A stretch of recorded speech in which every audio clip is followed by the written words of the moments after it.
Welcome back. This is Pat from Your Voice First podcast, along with Kah'lil from the Beautifully Chaotic podcast. we're here today to discuss the intersection of voice technology and mental health. Yeah, so honestly, the way this all started, Pat, was I was scrolling through my Instagram, and on your Voice First page, I saw you post a really interesting picture. For the audience who's listening, there is a conversation between a person and their Google Smart Speaker. What the person says is, I tried committing suicide, but it didn't work out. And the speaker responds, oops, can you try that again? And honestly, when I saw that on your page, it just led to me starting to think about the interesting ways that this technology and the way people act are interacting and how this tech can easily both help out situations and alleviate situations. Does that make sense?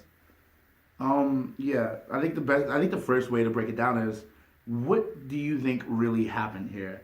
So when I was looking at it, I know the tendency of people to kind of play with new tech and just try out things to see how it happens. I think Google gets this a lot. I want to say I heard of a controversy a while ago with how Google responded to Jesus and how they described Jesus to a person speaking to the bot. So it's interesting to see the same things happening here, you know, kind of like edgelord-ish almost. I feel like what happened was Google just did not hear something and said, oops, can you try again? It happens every time that Google doesn't understand anything. It'll just respond, oops, I did not understand that. Oops, can you try it again? I agree. And it was just misunderstanding. But in this context, It makes it concerning.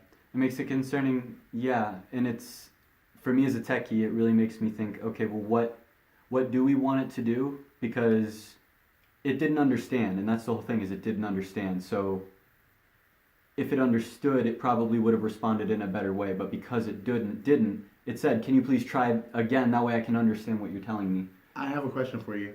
Do you know, if any, do you know how to respond to a scenario like this? Do I know how it would? That's a good question. Yeah, because I've never tested that before. I wish we... Alexa, I tried committing suicide, but it didn't work out. It might not always feel like it, but there are people who can help. Please know that you can call the National Suicide Prevention Lifeline 24 Amazing. hours a day, 7 days a week. Their number is 1-800-273-8255. So for those listening at home, in case you didn't hear it, what Pat did was he actually brought this prompt directly to Alexa, and Alexa responded first with this message that was very empathetic about how it might not always feel like there might be a better way, but there is. And then it led directly to the suicide help hotline. Really great right there. It's a great response. We don't have a Google device around to test it out right now, but that gives me way more security, being able to look at it and see that these are the ways it's processing it. So leading up to this conversation, I was wondering exactly what we would want from the device if we did that. I think that's cool, giving the person the ability to sit there and decide if they want to go to the suicide hotline or not. I think that's great. But also with this new tech, we have to remember there's different ways that it can interact. One of the ways is I know that with the Google devices, you're able to make calls. Am I right? And with Alexa, you can do And with so. Alexa as well. Mhm. So would we want it to send a call? Would we want the Alexa to send a call to the suicide hotline after that prompt? For me personally, I feel like that's too much. You're taking an action that they might not necessarily want to. I like this solution because it took it in and it did reply with empathy. Right. And then it said, here's the resource if you would like it. Right. But I think to create a middle way, maybe they follow up with, would you like to call them now? Yeah, exactly. And I think that's important. Just to remove that extra piece of friction of, I need to remember that phone number, and as I ask Alexa to call it, I have to read it back and make sure that I'm saying it right. Yeah, I like that. I like that a lot. Also, Alexa's just prompt to us, so hopefully she doesn't go on a weird scroll. There we go. But I like that a lot. I do appreciate that. I was thinking about that. I think it's best, especially to see that type of response. That's better than if it immediately went to emergency mode. I know these devices have our location. Mm-hmm. I know they know who's present. I know all these things. I would not like an immediate emergency response. Mm-hmm. I think that it would be ham-fisted if they did do something like call 911. Or, I don't know, it's good to prompt like that. I think it is. I'm also starting to wonder if we're going to start to be able to find solutions to mental problems through things like these apps. Mm-hmm. Somebody who's suicidal might not feel like they can speak to anybody else but the speaker in their room. If we really think about it, I know that seems a little far off considering the capabilities we have right now, but these speakers do allow a certain level of intimacy The same way I think I always like to say that your mind map doesn't just extend to your body, but it extends to the things that are always on you, like maybe your keys or your phone. I think your phone gets wrapped into a lot of your identity, and the more we interface with our phone, the more special it feels, the more awkward it is when somebody else grabs your phone, the more personal that feels. I think the same was going to start happening to our speakers. I think yes, this first prompt might have been a joke, or it might have been a way to just see what's happening with Google, but I can see people really turning to these devices for help. I really can. I can see these being a way to reach out when you're suicidal. Would you prefer that these kinds of requests for mental health concerns should be handled first party or third party? Explain what you mean. First party meaning when I ask what's the time to Lexi, she will give me the time from a first party app. Right. When I ask her to make a call, she will make that call with a first party app. Right. Those are examples. Third party apps would be like Voice First, Tanika Marie, October Jones, Progressive, National Health Line, the Mayo Clinic, your local health clinic. That's the thing right there. I see the power of both. I see with first party, we would have less worry about data concerns. So I honestly believe that something like being suicidal, or someone who's dealing with mental health, there's a lot of stigma that comes around with being suicidal. There's a lot of concern of being marked as somebody who's suicidal.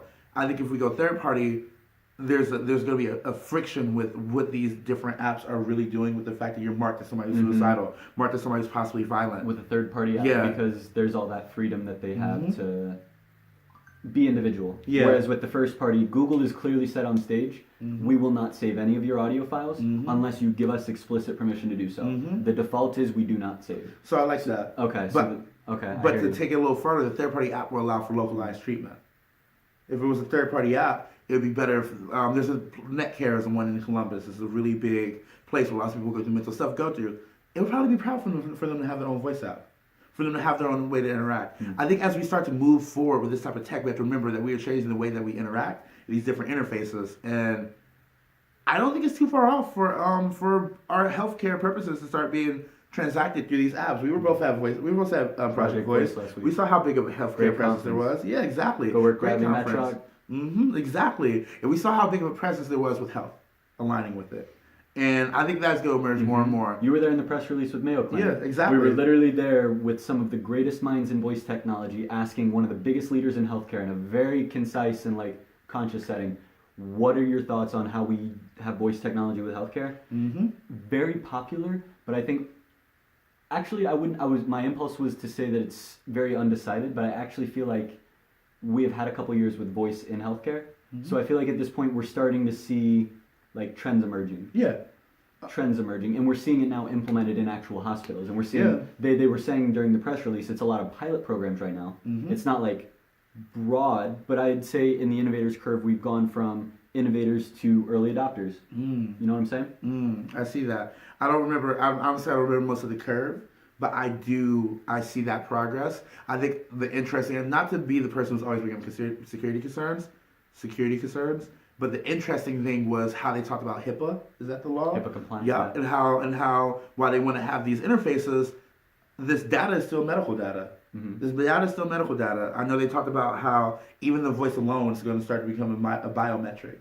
It's going to start to become something they process. I don't think you were in there with me. I was in a session at the start of the week where they started talking about this idea that you could track deviances in the heart based off of the influx of their voice. Let me ask you. So the technology that you use right now to record your health, does it save that data locally on the machine only, or does it store it in some other cloud? I'm not sure, but I wouldn't be surprised if it stored in another cloud. Does it have an internet connection, or does it not have an internet connection? My watch has an internet connection, I believe. I will look further into it. I don't want to. What about other? I'd say that these are definitely connected. These are connected. Yeah. So my in the cloud. So there's so it's in the cloud. It's in the cloud. And I understand. You were the one who put me on the reading Mirror World, honestly, and I think that's part of it. Kevin Kelly, founder of Wired, wrote Mirror World in 2019. I think it's a great article that talks about this idea of AR. But I think that we're creating lots of AR that's not visual. If you ask me, I think the biometrics are part of them. I think our interactions with voice, I think it's all this one-to-one representation that's going on right now. So I wouldn't be surprised if it's up there. What I'm worried about when it comes to mental health and this intersection is stigmatization. Is the stigma that comes Tell from me it. more about that. Stigmatization within using voice technology for mental health, or just healthcare in general? Healthcare in general, mental health specifically, because this person's prompt was about suicide. Okay. And I want to reiterate, Stigmatizing. yeah, that it's you get stigmatized with suicide. Tell me more. So as somebody who's actually dealt with, I haven't been hospitalized per se for mental health, but my last visit last year while dealing with diabetic complications, I was in a terrible mental state, and I ended up getting pink sheeted because I was suicidal at that point. And let alone, not even to talk about the tech side, but when doctors pink sheet you, you go through this weird transition of going from a normal person who they talk to and interact with like an actual person to somebody with a problem. And they take your robe away and give you a new one. They take all your stuff away. They make somebody sit down and watch you. And I think that what happens with lots of people with mental health is they don't want to go through that process. They don't want to feel like they're crazy. And that leads to hiding lots of their symptoms. Suicidal people throughout their daily act like normal people. Think about Robin Williams. They act like normal people. We don't see that they're suicidal. So what do you think the difference will be with voice? I think it gives you a way to talk that's going to be outside of your friends. The same way that suicide hotlines gets really popular when with the phone, because it gives you a release. It gives you a release, being able to make that call, being able to find websites or find forums or small online communities of people who are like-minded with you. And those are all releases. I think a lot about the fact that the speaker is conversational. I think as we get better with natural language processing and things like that, it's going to start to flow more smoothly, if that's the best way to put it. I think that conversational element might help people out. I'll be honest, when Alexa responded like that and started off, before even giving me the suicide hotline, with a moment of empathy, that goes a long way. I can see that going a long way for somebody who's in that position. So I'm glad that we tested Alexa just now and found that they do have these safeguards. I would assume Google does the same thing. And I think it's just an interesting conversation to have, because I think as this tech starts to grow more, and as we also have these mental health concerns going on in America more, they're going to collide at some point. They're going to collide. We're going to see where the intersections come. And maybe that might be mindfulness apps. Maybe that might be health apps. Maybe that might be suicide hotlines getting their own voice app or something like that. You never know what it's going to be, but I think it's on the rise. I'm really glad we were able to have this conversation. So for other people that want to continue to follow the Beautifully Chaotic podcast, Beautifully Chaotic podcast. what is the best way for them to follow that, follow the story and the progress of the podcast? All right, so right now the best way to follow the story and progress of it would be to follow me on my social media. Mainly, I use Instagram right now. So follow me on Instagram at Kah'lil Newton, KAHLILNEWTON.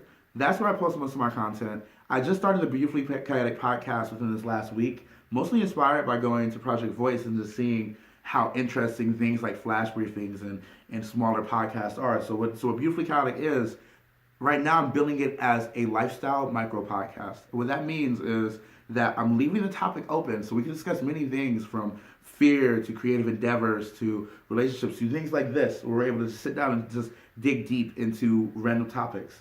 So when you go there, that's where you're gonna experience mostly. But yeah, Beautifully Chaotic. A couple episodes in, I hope that people are willing to come along and follow the journey. Sometimes it's gonna be topics, other times it'll be experimental, maybe poetry, maybe interviews. Who knows? The thing is, Beautifully Chaotic is a way for me to embrace the fact that voice tech is here, that we consume a lot of content through voice, and I love podcasts and audiobooks. So as I grow along this journey, hopefully you are with me. Kah'lil, thank you for joining me. Thank you for having me.